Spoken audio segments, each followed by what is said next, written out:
Bismillahi assalamualaikum warahmatullahi wabarakatuh. Haturan kasugri pamiarsa, mitra kaum danguan mulia. Sampurasun wargi-wargi sadaya, waluya dongeng Sunda.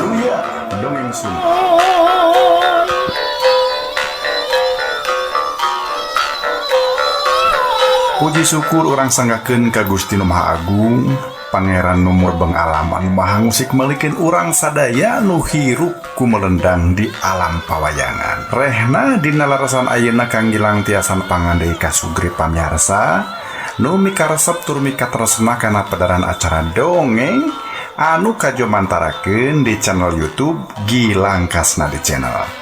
Oge anu kapidangkeun ti radio Kamemet kasugri sadayana. Kang Gilang yang haturkeun nuhun ka para wargi sadayana anu parantos subscribe di channel YouTube Gilang Kasna di channel.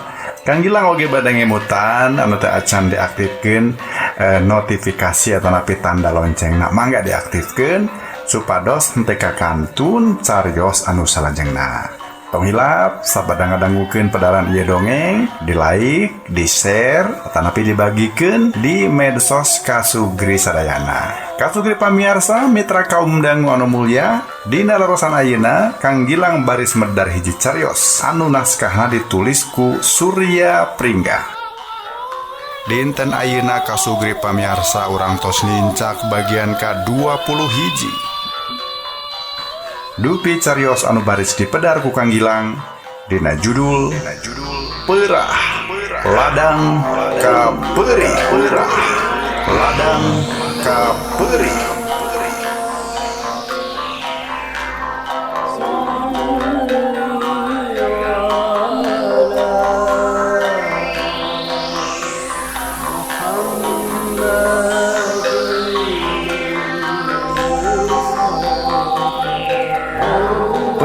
Ladang Kapeurih yasana Surya Pringga. Mudah-mudahan tiasa janten pangbeberah manah oge panglikur kalbu kanggo sadayana anu mikaresep tur mikatresna kana pedaran acara dongeng. Mangga urang sami-sami bandungan, urang sami-sami pedar hiji cariyos yasana Surya Pringga dina judul Peurah Ladang Kapeurih. Peurah Ladang Kapeurih.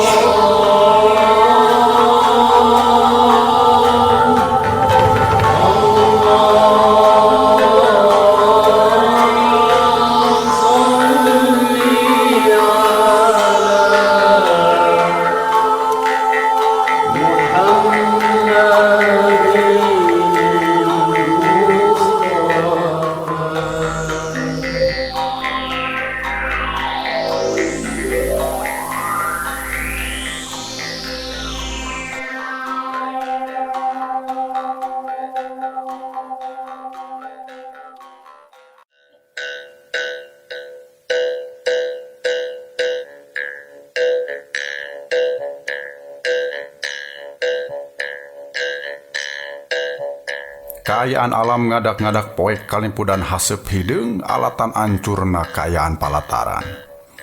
Les kalah sugih ilang tina panempo dituturkeun ku ngilesna wujud mamaajengan muhtar. Kaayaan alam lila-lila cara bihari deui kasugri. Jelegedeg jarasa eta geus aya hareupeun Mardi jeung Ranti. Janggelek robah wujud jadi cahaya bodas anu satuluy ngalimpudan baruga nu duaan. Mawa kabur ti dimensi alam gaib ka dimensi alam kemanusiaan.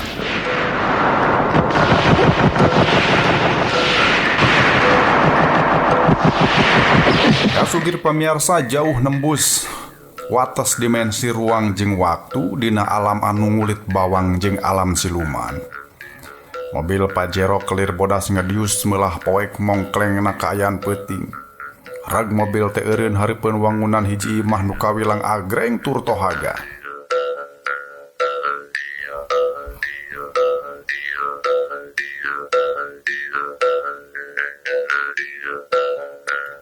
Cerut saurang lalaki turun tina mobil, kebat ngelengkah muru panto gerbang. Kolotrak mukaan gembok sorolok, panto gerbang dibuka.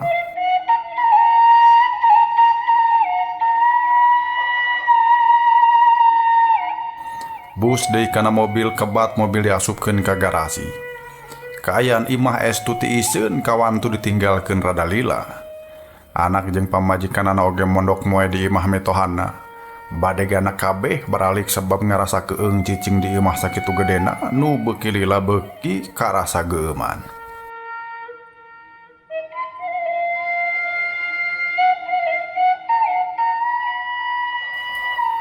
Ieu lalaki tengah tubuh teh tajalian juragan sastra nu karek mulang ti Gunung Tungkeb sanggeus ngalaksanakeun ranggeyan ritual nu sakitu lilana. Geusan nyebakeun ranti nu jadi pamajikanana. Kaayaan pikeun nambahan, kahayangna pikeun nambahan kabeungharan kiwari bakal laksana. Anjo ketepas imah kolotra, juragan sastra gura-giru muka konci, bray panto muka. Tetalang ke blus asup ka jero bangun sugema. Di tengah imah juragan sastra nulak cangkeng bari rarat-reret kasakuriling bungking rohangan imahna nu kawilang mewah tur megah ditaretes ku Inten Rinukmi.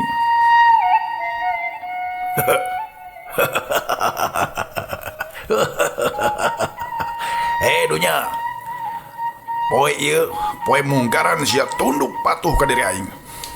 Saudagar di mana nu bisa ngelekeun kabeungaran juragan sastra dina mangsa ayeuna, ha?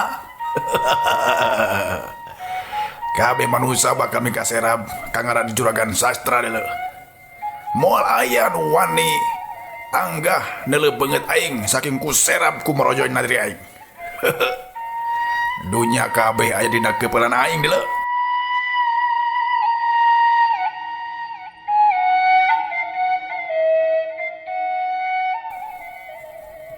Juragan sastra nu ngarajaan di sakuliah dunya. Ulah nanya imah mana nu bakal dibeli poe isuk, tapi negara mana nu bakal dibeli ku aing deuleu.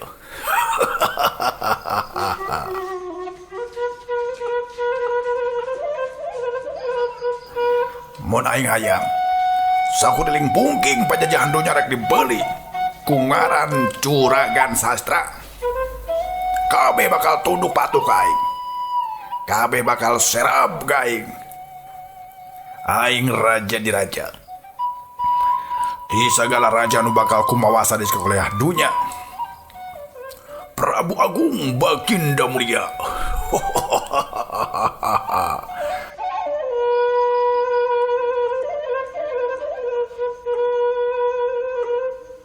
Pokna cocorowokan sorangan bangun nu adigung.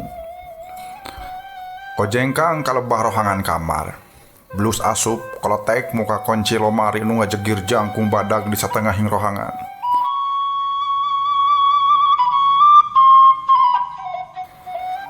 Bray panto muka. Breh katempo duit gepokan numpuk sapinuhna lomari nu sakitu jangkung badagna. Cakakak juragan sastra teh nyakakak seuri deui.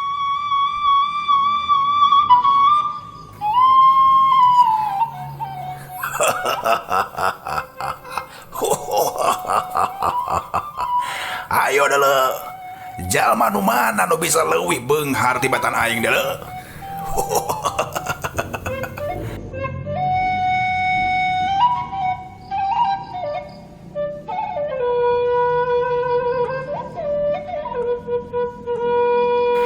Gap kana gepokan duit nu pangluhurna wur duit teh diawurkeun. Gap deui wur diawurkeun kitu jeung kitu we nu dilakukeun ku juragan sastra teh nepi ka patulayah eta duit. Mun mentap dahalnya 5 gepok we. Tapi jeung biaya nyandung. Loba-loba teuing duit juragan sastra ya. Urang aya menang salamar oge nu hesenya duh kasugri. Oke, teraskeun deui. Kitu jeung kitu we dilakukeun ku juragan sastra nu beka duit teh patulayah kasugri nutupan lantai rohangan kamar. Keur dina kaayaan kitu rieu alam dunya karasa inggeng. Juragan sastra reuwas. Rieu menang sababaraha balen ma alam dunya teh inggeng. Aya naon ieu? Juragan sastra nu tadi babarakatakan dadak sakala beungeutna pias. Nitenan kaayaan alam nu ngadak-ngadak roba.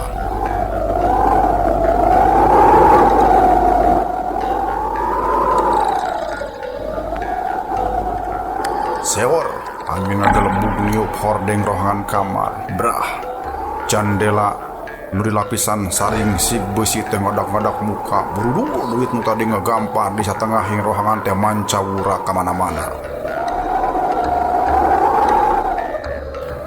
Celeger kilat barung ku gelap dordar. Nyamber jandela kamar di barengan ku hujan anu ngadak-ngadak ngagebret. Awak juragan sastra kapengparkeun ku hembosan gelap nu ngabalukarkeun awak nanyang saya dina lantai rohangan.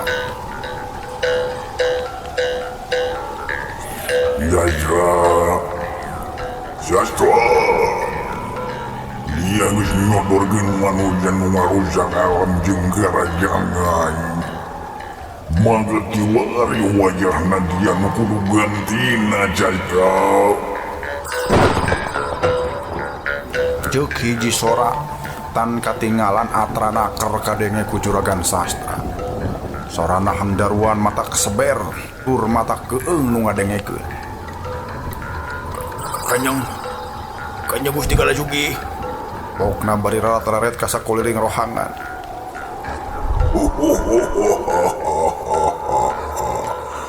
Ayo Jaira, dia kudu milu jeung aing Jaira. Ayo Jaira. Ceuk eta sora beuki tarik peledug haseup hejo ngagumpal hareupeunana les haseup leungit janggelek jadi tangtungan hiji buta hejo nu pangawakanana jangkung badag simbar dada. Sihung ranggeteng mata bolotot buukna gimbal rereaban leungeun aranggoas rek nyekek juragan sastra. Ampun Gusti, ampun. Juragan sastra esod-esodan.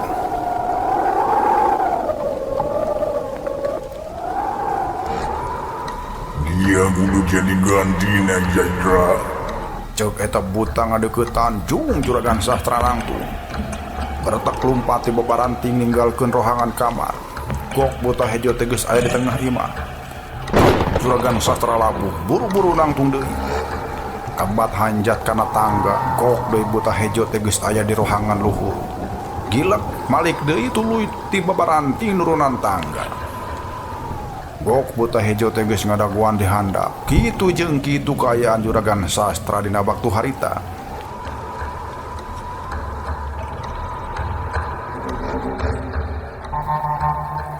Di salah sahiji rohangan kamar juragan sastra geus teu bisa majar kumaha.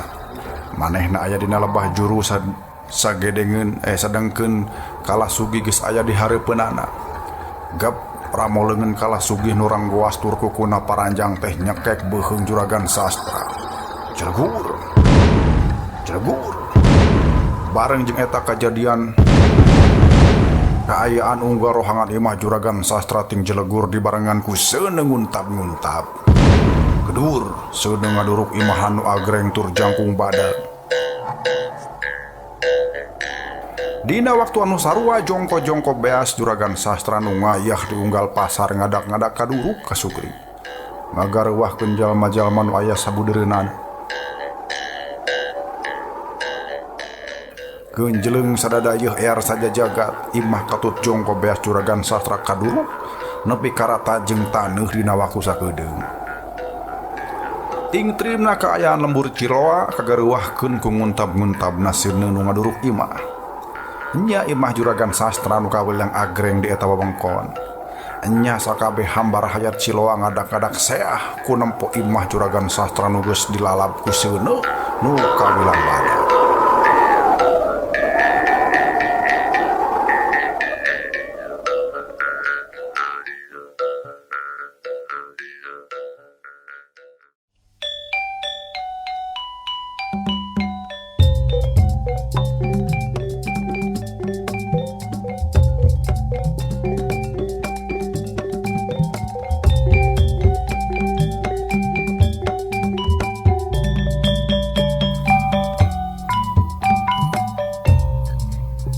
Kacaturkeun ka Sugri pamiarsa di hiji imah basajan nu aya di sisi jalan.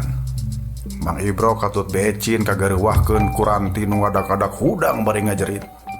Enya Ranti nu tadi peuting warugana salin rupa jadi bagador cau dina wanci manjing janari mancing janari gede dadak sakala robah deui jadi wujud ranti. Atuh puguh we Mang Ibro katut beecin leuwas pacampur bunga. Teu tatapasini deui nu dua anda tinggala beruga anakna nu kiwari geus bisa hudang deui. Diluanana pa ungku-ungku bari ceurik banjir Cimata.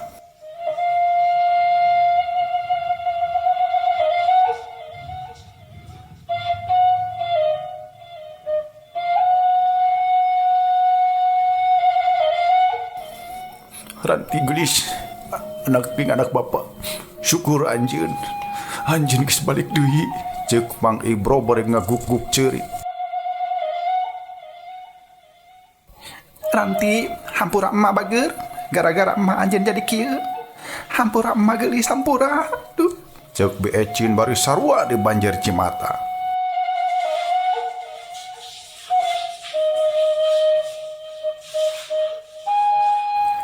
Ranti teu ngomong nanaon nu aya ukur ceurik bari teu eureun ngarangkul indung bapana awahing ku keung tas nandangan kajadian nu teu kaharti ku nalar manusa. Bareng jeung hudangna Ranti jang jelek tantungan saurang lalaki geus aya sagigireunana nu taya lian ti Mardi. Mardi ngarasa bungah-bungangang nempo kaayaan Ranti nu geus bisa balik deui ka imahna tur kumpul jeung kulawargana.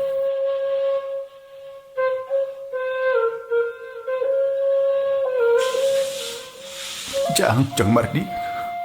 Nuhun Jang Mardi hidup daek nulungan anak bapak. Hatur nuhun Jang Mardi. Ceuk Mang Ibro bari ngareret Mardi. Mardi ukur unggul, ret beecin ka lebah Mardi kojengka ngadeuketan bruk nyuuh kana indung suku minantuna. Hampura emak, hampura Mardi, hampura. Emak ngaku emak salah. Rumah sama teh geus kapireupeunnan haliah dunya. Nepi kawan dimisahkeun anjeun duaan. Karep anjeun marek dikumahakeun Mardi. Emak pasrah najan rek dipaehan oge. Ceuk beecin bari ngaguk-guk ceurik. Gap Mardi kana tak mitohana tuluy dihudangkeun. Teu kenging kitu mah. Keun anu atos mah atos. Cuang saling maklum saling hampura. Gabruk beecin ngarangkul Mardi bari teu eureun banjir Cimata. Sanggeus rada lalar pok Mardi nyarita.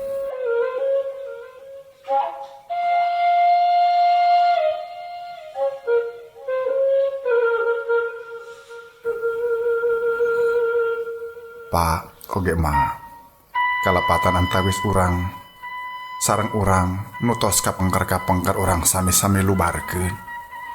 Ti ayeuna hayu urang sami-sami ngajantenkeun pelajaran tina ieu kajantenan.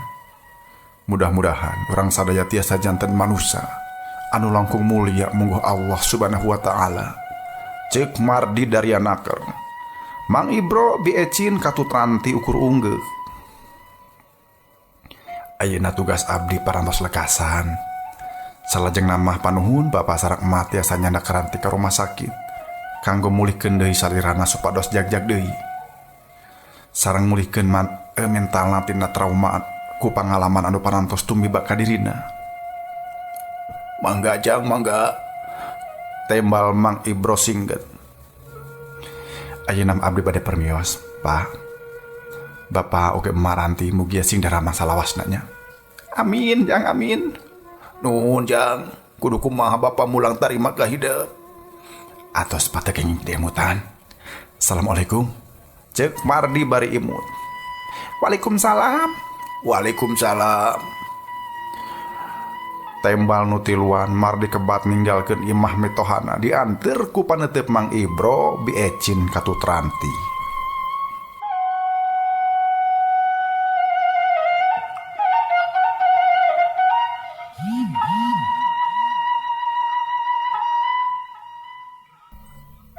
Ayeuna urang balikan deui ka sugri pamiarsa kaayaan di lembur Ciloa. Genjleung sadayeuh eara sajagat juragan sastra nu kawentar berat beunghar Bandar Beas tiwas kapanggang seuneu nu ngaduruk imahna.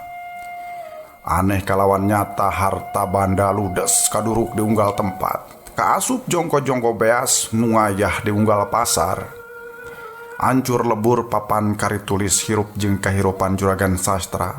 Pangarti nu jadi ciri kagagahan anu rongkah kapangkatan nu dipiwegah teh geuning elas taya gunana mangsa dicokot ku nu bogana. Kangaraning manusa mah geus teu bisa majar kumaha. Najan ngabogaan kakuatan sakumaha rongkahna, gambaran kahirupan manusa nu ngagugulukeun dunya nepi ka ngahalalkeun sagala cara. Tetela kotret carita kahirupanana dipapas pungkas kuhinaan. Nauzubillahi min dzalik. Tinggalkeun kayaan juragan sastra nu kiwari geus tinggal ngaranna ka Sugri.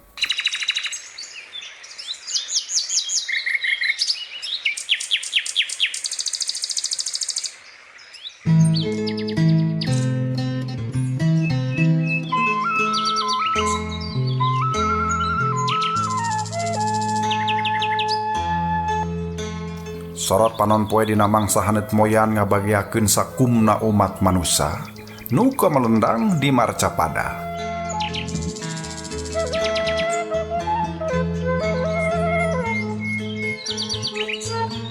Mililiankeun poe kamari mapag poe anu anyar ngebrehkeun kasumangetan dina anggoneng muterkeun roda kahirupan di alam pawenangan. Sanggeus nyusulan ranti ke alam siluman, Mardi tatan-tatan ngajalankeun paniatan pikeun mitembeyan muka usaha dina widang bengkel. Nganyaran buka mah kaayaan bengkel teh can pati rame, paling ukur babaturanana nu araya di lembur nu sok ngahajana longkrong maturan Mardi. Tapi lila mah kaayaan bengkel teh beuki haneuteu, bubuhan hasil gawena oge rancage. Tur apik dina pacabakanana. Kalayan didukung ku peralatan nu lengkap jeung ilmu ngabengkel anu mundal nu datang beuki jal-jolan ngadangdanan motor ka bengkel Mardi. Beja pabeja-beja patalepa ka unggal jalma dina waktu sabulan kaayaan bengkel geus rame. Mungguhing Gusti mah sagala ge taya nu susah. Kaasup ngadatangkeun pelanggan anu butuh kana jasa bengkelna Mardi. Mardi nugas asak godogan dina widang bengkel jeung geus asak sipuhan dina ngaharipan pait peurna hirup jeung kahirupan. Kiwari kari ngarasakeun amisna.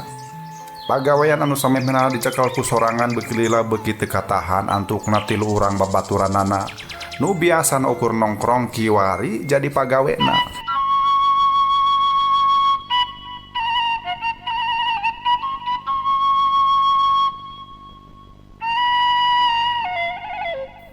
Makarsih katut Bah Somad lir kagunturan madu ka urugan menyan putih estu bungah amar watasuta bungah kagiri-giri unempo kaayaan anakna nu eungkeut-eungkeut kahirupan maju kawaluya estu ngangkat harkat katut martabat nu jadi kolotna. Kiwari Makarsih jeung Bah Somad sasatna kajait kahirupanana nu samemehna hirup koreh-koreh cok kiwari mah geus rada ningkat. Maka ya oge mun baheula masok maparopati jeung nu beunghar kiwari mah dicaram ku Mardi. Paling oge ngurus pakaja sorangan nu saukur satapak peucang teh jadi teu cape teuing da bubuhan umur geus nedak ka kolot. Poe harita jiga biasa Mardi katutil urang baturna keur ulu kutek ngomean motor. Pacabakanana rupa-rupa aya nu nurunkeun mesin, nu ngahadekeun karburator jeung rea-rea deui nu sejena. Najan Mardi leleutikan mah geus jadi dunungan tapi manehna teu ieu ngamenak angger ilu lamokot ku oli cara pagawena. Reg motor Supra kelir hideung eureun hareupeun bengkelna tetela geuningan Mang Samad ojek terminal langgananana keur Mang Samardi sok nyoba ka kota. Mang Samad nawasa urang awewe nu geus teu bireuk deui keur Mardi. Mardi nangtu ngabagiakeun anyar datang 3 urang pagawena silih reret bari ngangkatkeun halisna sewang-sewangan bakat ku ngarasa aneh ku datangna eta awewe ka bengkel Mardi.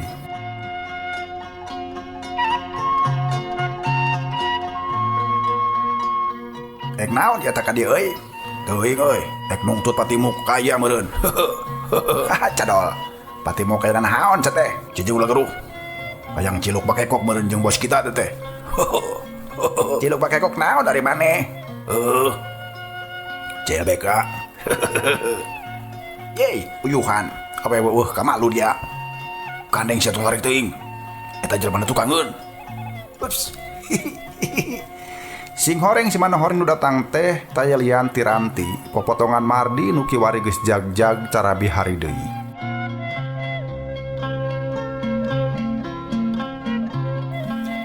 Nya sanggeus Ranti bisa balik deui ti alam siluman. Manehna memang dina kaayaan lemah, matak Mardi nganjurkeun ka Mang Ibro katut Bu Ecin sangkan Ranti dirawat di rumah sakit.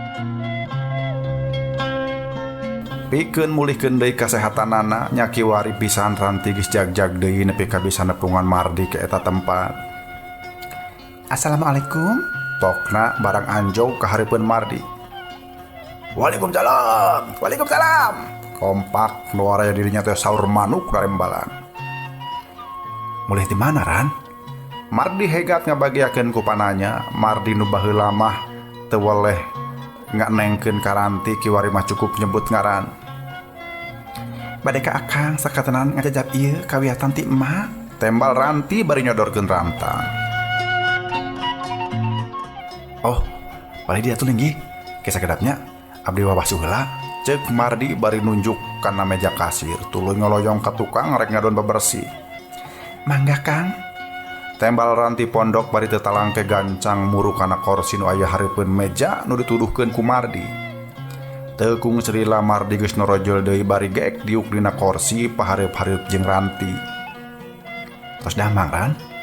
Tanya Mardi bari neutup seukeut ka popotonganana nu diteuteup ngeluk tungkul. Alhamdulillah Kang. Tembalna pondok. Mah sareng Bapak daramang? Alhamdulillah. Pokna deui.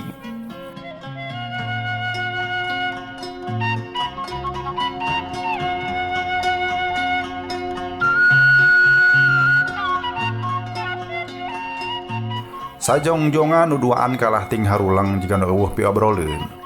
Mardi sabenerna mah hoream nganghareupan Ranti teh tapi da kumaha deui ka ngaran tamu mah anggar kudu dihormat. Ranti oge sabenerna mah ngarasa era ngadatangan Mardi teh sabab geus kapiheulaan ku rumasa manehna boga dosa ka jalma nu kungsi jadi salakina. Damun teu hayuh we dijujurung ku Beecin mah Biranti teh moal daek indit. Nyarek teu era kumaha da geus puguh manehna geus nganyeri ka Mardi, sedengkeun Mardi nu dieu nyeri mah kalah malik nulungan dina mangsa manehna keur aya dina panca bahaya nu tumiba ka dirina.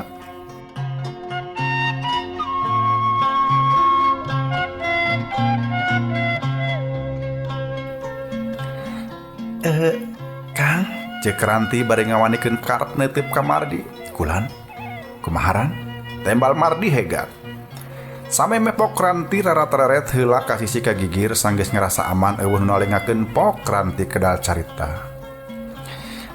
Salaresna mah dongkat abdi ka dieu teh taya sanes maksad bade ngahaturkeun rewu nuhun laksa ketik kabingahan ka salira akang tina sagala rupi pitulung akang ka diri abdi. Padahal cek pandangan lahiriah mah naon gunana akang nulungan jalmi nu sasatna tos kan nyeri ka diri akang. Tapi gini akang mah teu kitu. Estu ridho ikhlas nulungan diri abdi nu sakieu hinana. Cek Ranti semu ngahruk. Same meh nembal Mardi imut tuluy teu pati lila pok Mardi nyarita. Sami-sami Ran. Nganuhunkeun mah ulah ka akang, tapi ka Gusti nu Maha Kagungan, akang masa ukur cukang lantaran dan nu ngarsekeun mah angger Allah Subhanahu wa taala Ran. Tembal Mardi dari anaker. Mohon Kang, tapi ku syariat lahiriah mah pan akang pisan nu tos luntur galih nulungan abdi. Sami nuhun Ran. Kapan tos sakedahna kang ngarani manusia nu saakidah sareng saagama mah urang kudu tulung tinulungan salagi tiasa mah nulunganana. Sabab sanajan urang geus lain-lainna angger Ranti teh dulur akang, dulur saagama. Mohon hatur nuhun Kang. Sajabati eta abdi teh bade sejak nyuhunkeun dihapunten anu saageng-agengna. Dina sugrining kalepatan diri abdi anu ageng sumawonten alit ka salira akang. Rumaos ayeuna mah geuning abdi teh tos nincak jalan sasar dugi ka nambelarkeun akang. Tur wani ngahina basa katut ka nyari ka diri akang.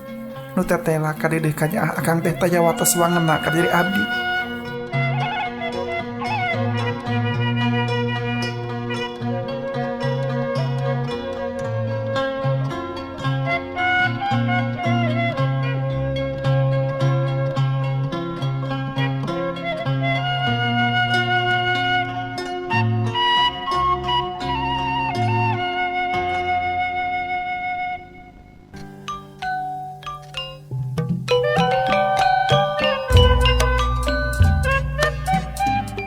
sugri pamiarsa waktosna rupina tetos tenyekapan urang tekapkeun dugi ka dieu heula padaran acara dongeng anu kapidangkeun di radio Kamemit Kasugri Sadayana oge di channel YouTube Gilang Kasnadi Channel. Hatur nuhun anu parantos manco oge hatur nuhun anu parantos subscribe tong hilap anu teu acan mangga diaktifkeun tanda notifikasi loncengna supados henteu kakantun cariyos anu salajengna. Oge tong hilap di like, di komen, sareng di share atau lebih dibagikan di medsos Kasugri Sadayana. Urang tepang dangu de enjing dina waktos sareng galur anu sami.